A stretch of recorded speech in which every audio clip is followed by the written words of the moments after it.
And we're live. We are live on Instagram TV and we're live on YouTube.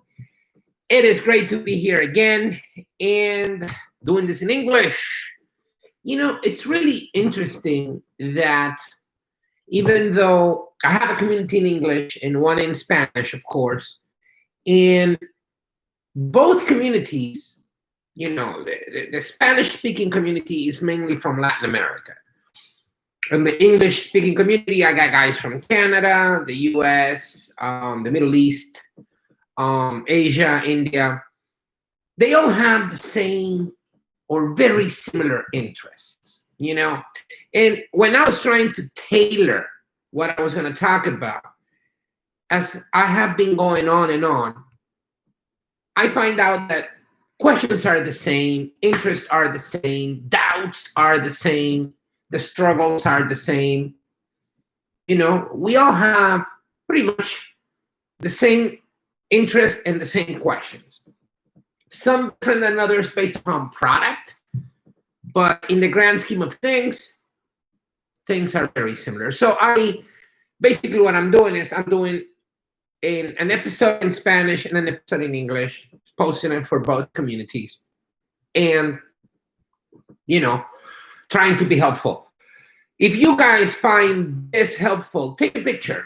Take a picture of your screen capture it, post it, tag me on it. Tag Let's Talk Bonding Elite, Let's Talk Bonding. If you want to tag me, Roland Bond, on Instagram, please do it so. And that's the way I keep, you know, signing more people, getting more people to the community. So, you know, that way we can support what I'm doing, which is generating content for everybody. So that being said, I appreciate you guys being here. So here we go. Adhesive compatibility. Now, this is an issue that has been going on for at least, I want to say, 20 years. The first article published on adhesive compatibility, I believe it was published by Professor Ed Swift from University of North Carolina. This was in 2001. That's when he published. And he found that some adhesives, or the adhesive that he was working with, which was a 5th generation new to the market adhesive, when he placed a dual cured or a self-cured core material, when he was taking the impression, the core material was popping out. That's what he saw clinically. So he decided to do some research and publish some interesting data.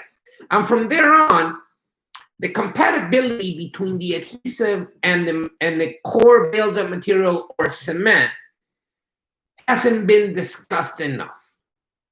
It's been hidden. Companies don't want you to know that because it's a huge, huge limitation. You know, when you start thinking about, can one adhesive work with another brand's of, you know, dual cure material, another cement, another core buildup? Do I need to use the same adhesive with the same brand? And the answer is yes and no. I know it's complicated, but, you know, I'm going to elaborate more on that. So basically what you have is when you place your adhesive and you light cure, now you're going to place a restorative material on top of that, whether it's a composite, a cement, or a core buildup. There isn't much more to place. You know, whether you place a flowable, still a composite. You place a buck fill, still a composite. When you place a core buildup material, that is a composite. And so is a cement. The differences are the clinical application. You know, a flowable is more of a liner, you know. Maybe you can use it for small, very small cavities, very small preps. That's fine. You know, a bulk fill type of material or technique, when you use these new composites, you're going to fill the whole thing, or very, you know, thick layers, could be a base, or pretty much 80-90% of your restoration all at once. A layered composite where you place your dentin and your body and your enamels and your effects and all of that wonderful thing. And then a core buildup material is it's a different clinical application, but you're still bonding to the adhesive, which has bonded to the tooth. Same thing with the cement. The cement is going to bond to the adhesive, and the adhesive has bonded to the tooth. What happens in that interaction between your material, whatever you're using, and the adhesive you're using? Do they like each other? Do they interact well with each other? Do they recognize each other and all of a sudden they don't like each other? Like, oh, I don't like you. All these things can happen, all right? So let's think about a few things here. When you have a light cure material, it doesn't matter whether your adhesive is a 3M adhesive and your restorative composite is from Ivoclar or is from Dentsply, or your composite, your layered composite or your bulk fill is from Visco or it doesn't matter. It doesn't. As long as your composite is light cured, it doesn't matter. Light cured composites will be compatible with pretty much any light cured adhesive. Don't let anyone tell you otherwise. When you hear a company rep, I'm not talking about somebody from a research department, because I work in research, and you probably know this already. But when you hear a company representative, the salesperson for 3M or the salesperson for Ivoclar, from Visco, and they tell you that you need to use the same material, your adhesive and your light cured composite, that's a lie. Straightforward lie. They're lying to you. They just want you to buy their stuff. It's a sales technique based on fear. They want you to be afraid of failure. You don't want to place something that is not going to work. So the best weapon is, hey, you better use our stuff. That's how we test things. We can guarantee our stuff.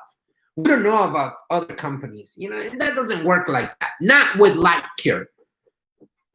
So, I have a lot of friends who like this composite from Mycerium. It's getting a lot of popularity nowadays. A lot of people are using that Mycerium ENA HR something. It's supposed to have the same refractive index, light refracting index of enamel. So it's supposed to be pretty sweet stuff. I don't know about that. I'm not a clinician. So, but a lot of people, that company's adhesive is not well known. It's not necessarily something that they have spent a lot of time doing the research on. Or maybe they have, but they're not popular. So let's say you have a 3M adhesive, which is very, very popular, and you want to try this new composite. Do you need to change your adhesive? No, you don't. Because this composite is light cured. You're good. You're good. You're good to go. It doesn't matter. I'm not trying to tell you what to use. I'm just trying to tell you how to feel confident about what you're using. So there is absolutely no need to think about changing your adhesive because you want to try a new light cured composite. Let's make it clear again. If you want to try a composite from another brand, a light cured composite from another brand other than the brand that you're using as an adhesive, there is really no need to change, or there is no need to worry. To put it that way, you don't need to worry. You're fine. So if you call me tomorrow and say, hey, I'm using 3M adhesive, single bond universal or Scotch bond universal, whatever you want to call it, or I'm using, Visco's all bond universal, and I want to try Filtech Supreme or Z350 from 3M, I'm like, you're fine. I'll give you an interesting piece of information. Visco hasn't been able to launch a good composite. This hasn't been successful. We have not been successful at that. We're working on it, but it's not easy. It's not easy. To launch a composite is easy. To launch a good one, it's not easy. So, but we sell hundreds of thousands of bottles of All-Bond Universal, which is our adhesive, every month. So somebody's using somebody else's composite with our adhesive, and we don't see any problems. We don't get massive phone calls. Hey, this is not working. Nope. If something's not working, it's on the clinician's end.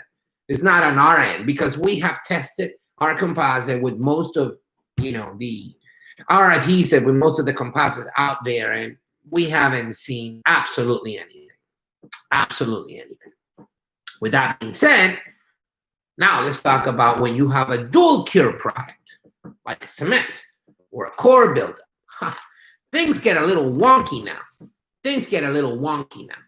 Why? Well, there are things that the adhesive will have, properties that can affect the interaction between that core buildup material and or cement with the adhesive. The reason for this is because the core buildup material or the cement is usually dual cured. Okay? What does dual cure mean?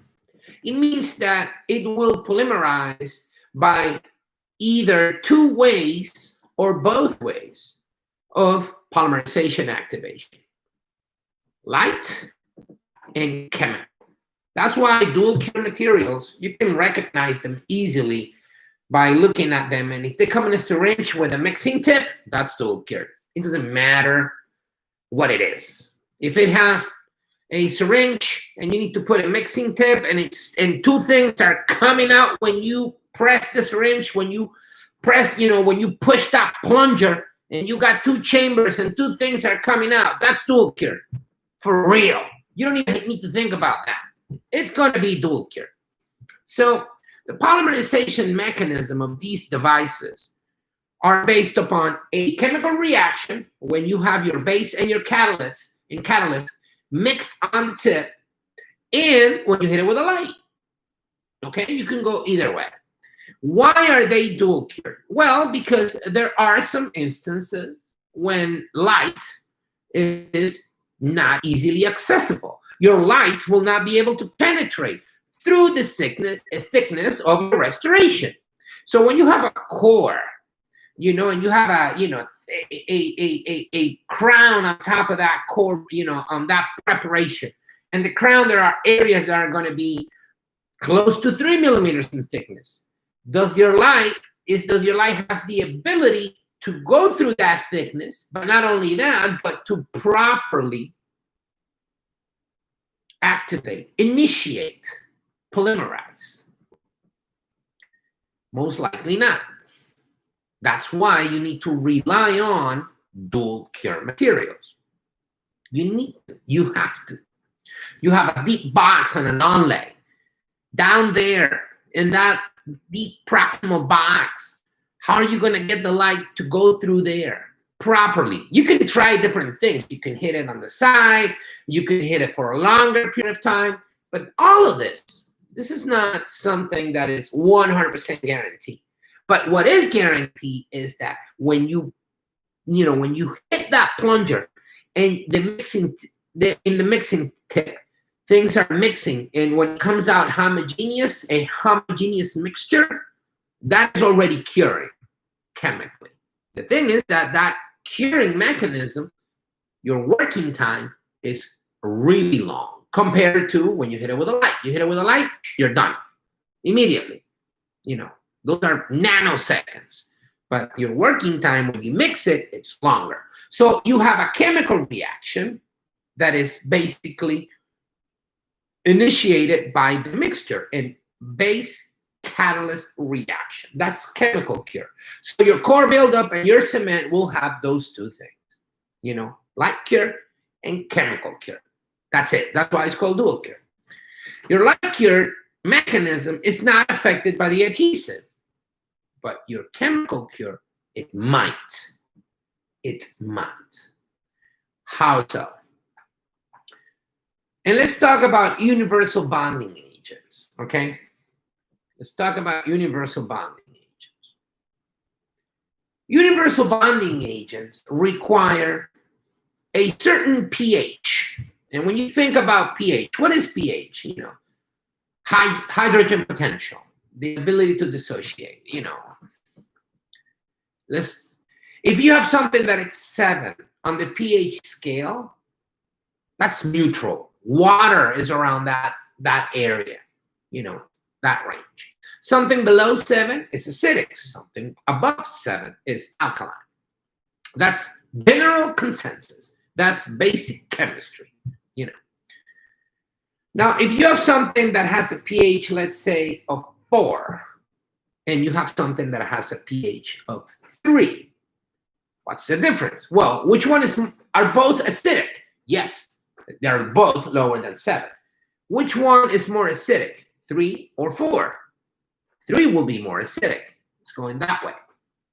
How much more? Well, the scale is exponential, it's logarithmic. So it is 4 minus 3 is 1, 10 to the power of 1. That's 10 times more acidic.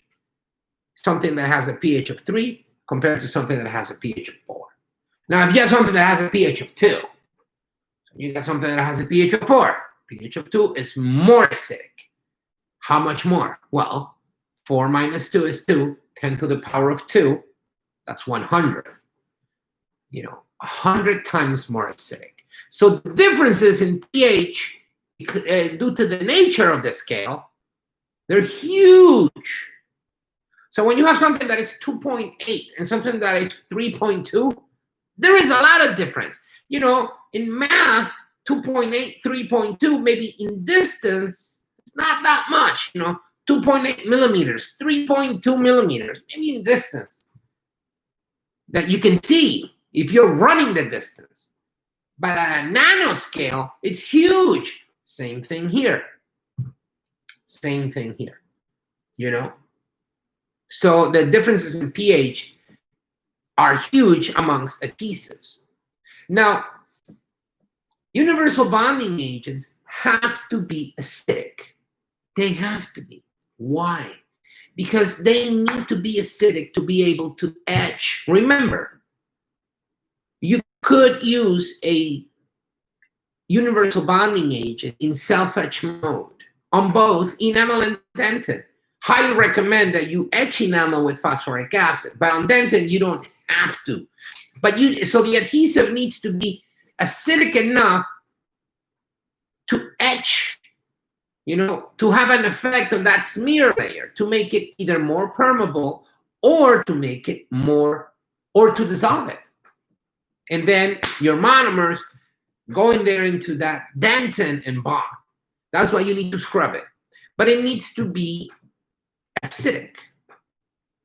How do you make it acidic? Well, the nature of the monomer is one thing, but also you add water. You add a certain amount of water, and the water will ionize the monomer, the functional monomer, making that, you know, making it more acidic. The problem is that low pH will hinder polymerization, chemical polymerization, not light initiated or light cure polymerization, but self-cure. So now you have a core buildup material or a cement that might have an issue curing, chemically curing, in the presence of a low pH, which is generated by the adhesive. That is incompatibility. Why? Why does this happen? Low pH environment will deactivate certain components of the chemical structure of a dual cure cement. Specifically, where you need the chemical structure to generate something called free radicals. Why do you need free radicals? Well, in order for a material to polymerize, you got all these monomers and you have these double bonds. You need to break double bonds from one monomer and from one monomer for these monomers to find a site where they can bond together, get together. You need to break those double bonds. Free radicals will break the double bonds. That's why you need to generate free radicals. When you hit it with a light, the wavelength of 468 nanometers plus the intensity, which is at least 500 to 600 milliwatts, will activate the light cured, let's say, the light cure mechanism, generating free radicals and inducing polymerization. In a chemical mechanism, it is by the mixture that you generate free radicals. And these free radicals break double bonds, generate that polymerization. Low pH environment blocks somewhat the ability of the material to generate free radicals when it's mixed, the chemical cure. So you will generate some, but not as much. So your bonding is not going to be really good. Why? Because specifically in the area where the material, the surface, well, the material is in contact with the adhesive, that's where the low pH is. That's where you have the hindering of the polymerization in self-cure mode. Sounds complicated, but it's really not. So if you have a layer of cement that is, let's say, 40 microns, whatever is in contact of that layer with that low pH adhesive, it might not polymerize very well. And that's why you have lower bond strength that if you use an adhesive that allows for the cement or the core building material to work well, to polymerize properly. You need to generate free radicals. The cement needs to generate, or the core buildup, they need free radical formation. So companies have developed, their adhesive, but they also have something called an activator. They are for sale. You can find them online. I put a picture of 3M's activator on this video. And you can call them and they will tell you, oh, we don't need an activator. Not if you use our cement. That's what they tell you. Now, one thing that I like to talk about in this channel and everywhere I go is about optimizing bonding. I'm not talking about doing bonding that will not work. No. I'm talking about if you are doing something and you achieve a certain degree of bonding with a certain degree of bond strength, let's say 20 megapascals. How can you get more than that? What is it that you can do to get more bond strength? What is it that you can do that is clinically relevant, but also efficient? Because if I tell you, well, you need to get some, sand from the Sahara Desert to sandblast your zirconia, well, that's not efficient because you're not going to, there's a lot of sand in the Sahara Desert, but it's not for sale for dental purposes. So it has to be something that that is easily accessible to everyone in order to be efficient. Also, how much time are you going to invest into doing whatever procedure in order to enhance the bond? If I tell you, well, you need to etch it for 45 minutes, you're going to say, well, that's ridiculous. I'm not going to do that. So it's not efficient. It might work better, but it's not efficient.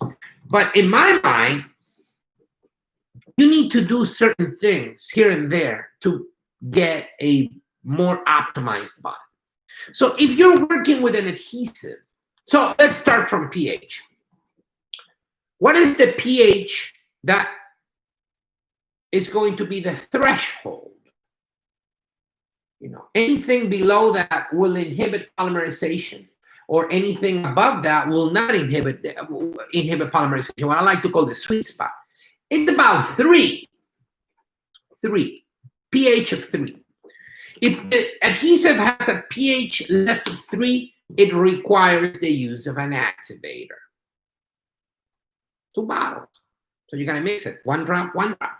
Now you have something that will work with anything. What is the activator? And why does it work? Well, as I said before, you need free radical formation. Low pH environment will hinder free radical formation. The activator is nothing more than a salt, sodium sulfonate. And that salt will allow for free radical formation in a low pH environment. That's what it will do. It will not make the adhesive dual cured, it will make it compatible. It will not make the product dual cured because you're mixing, 2 things. Oh, this is dual cured. No, it's not. It is compatible. So now you can put anything on top of that. And your bond is going to be way better, higher, and you don't have to think. Now, you don't have to think about compatibility. Now, you're telling me, you're thinking right now, well, do I need to buy that activator? Well, if your adhesive needs an activator, you can find it on the website or call your rep. Curare, call them. 3M, call them. Dentsply, call them. You just call them and ask them, does this product need an activator? The first thing they're going to tell you, well, if you use it with our cement, it doesn't. That's not the question. The question is, does this product, in order to be 100% compatible with absolutely everything, does it need an activator? If the answer is no, it does not need an activator, that means that you can use that product with anything. But if that salesperson is responsible, they're going to tell you, if you use it with our stuff, it's not going to be needed. But if you use it with somebody else's stuff, yes, you may need the activator. And then you go. There you have it. There's your answer. That means that adhesive is probably, the pH is probably less of 3. And probably has a lot of water in it, because the more water you put, the more acidic it is.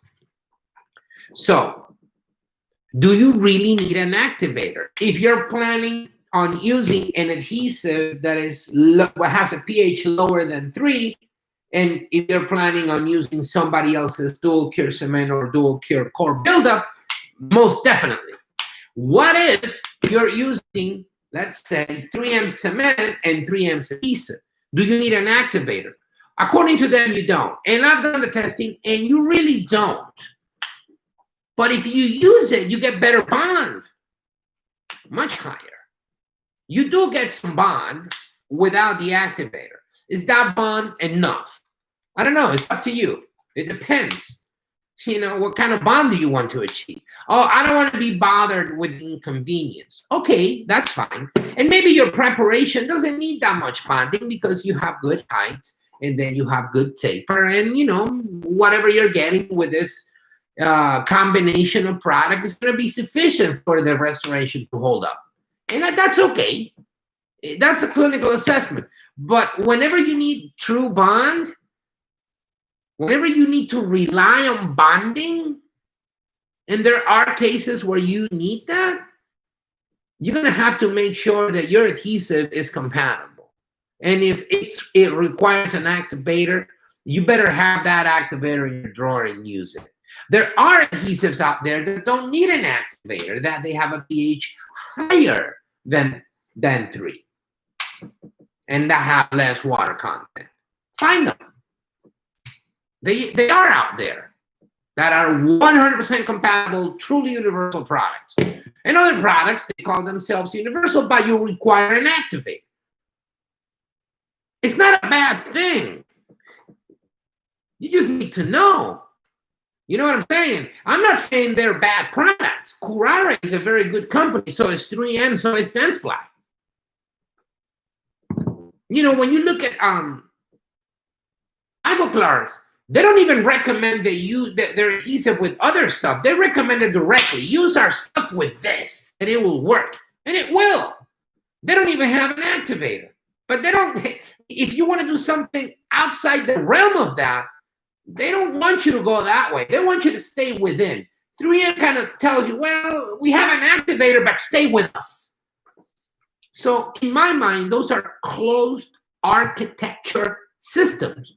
They only work with themselves. It doesn't give you the freedom of choice. You know, let's say you find some interesting cement that you want to try, but does that mean that you need to buy a new adhesive? Why? Why isn't your adhesive compatible? We have been discussing this since 2001 and still an issue. And companies are not telling anyone about it. And lecturers don't like to talk about this because this is deep organic chemistry. And chemistry is boring. So is bonding.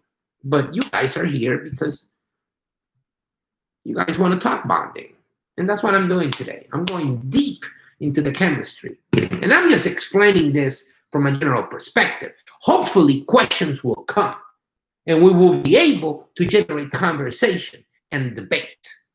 Debate is super healthy. I think we need to debate. I think we need to, explain what is it that we're doing and if it is working for us. But the question is, can you do it better? No, I'm fine with what I'm doing. Okay. And then I let you be. But if you ask me, can I do something to make this better? Or I've had this failure. Why am I failing here? What is it that is failing? Is it the material? Is it the prep? Is it the cement? Or is it the adhesive? Or is it an incompatibility? You see, you start adding layers to the reasoning that you have to go through in order to determine why something failed. Oh, I got some bonding. Why? Well, there are many ways to approach this. Many ways. Anything from proper treatment of the tooth structure all the way to proper application of a primer to the restorative surface. Did you use the right primer? Did you use the right method to generate the mechanical retention? Did you understand the process of bonding? Did you apply the method that was basically determined by your surface? So bonding can be simple, but there are things that you need to know. How can you get better at this? Just by making a phone call. Just call the person, your rep, and ask them simple questions. You got to ask them 2 questions. 1, what is the pH of my adhesive? If they tell you the pH of that adhesive is less than 3, you need an activator. And then you ask them, do you have the activator? Or you can ask them directly, does this product needs an activator? But now you know how to differentiate something that needs an activator and something that doesn't. pH is a good indicator of if a product needs an activator or not, an adhesive. So I let you be with this information. And hopefully this will spark some interest and curiosity, calling some people, pissing them off. They're not going to be happy when you ask these questions. That's for sure. Especially if you've been purchasing from them without, with a complete belief in whatever is it that they tell you. I did that for many years. I purchased things from my sales reps that I trusted them, and that's okay. But they had to go through a process of me weeding out which ones were the ones that I was going to trust and which ones were the ones that I was not going to trust. And I only trust those who were honest and told me, yeah, that's a limitation. This is how you approach that. Honesty goes a long way. Salesmanship is a different story. I don't want to be sold. If I'm confiding in you, if I trust you with my money, I want you to be honest and tell me, what can I get for my money? What are the limitations of the product that I'm getting? Be honest. and let me make the call whether I want to go elsewhere or not. You know, oh, I lost a sale. Yeah, but you might lose a sale once, but then if you come again with something different, I will remember that you were the honest guy. One guy told me that there was a product that I was purchasing. I can't remember what it was, a piece of equipment. And I said, well, this is not working. So, yeah, we're having issues with it. He was honest.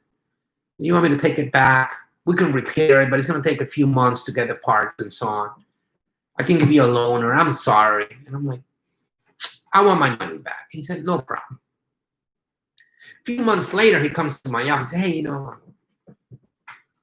I'm selling, I have these microscopes. I said, all right. And I purchased a microscope from him. So I had bought a $500 piece of equipment, which I returned. And then I ended up buying a $25,000 piece of equipment, which was installed in my office until the day I stopped working in there. So honesty will always be better. Always. So test your sales rep. See how honest he is. He should have the information. But now you have it. So you can test the waters, the murky waters of the adhesive world. What is it that they're saying and why? What is it that they're saying and why? You need an activator if your adhesive has a pH less than 3. How do you know what is the pH of your adhesive? There are many ways, many sources. You can look it up online. You can call your sales rep. You can ask me. I have an answer to that. All right, guys?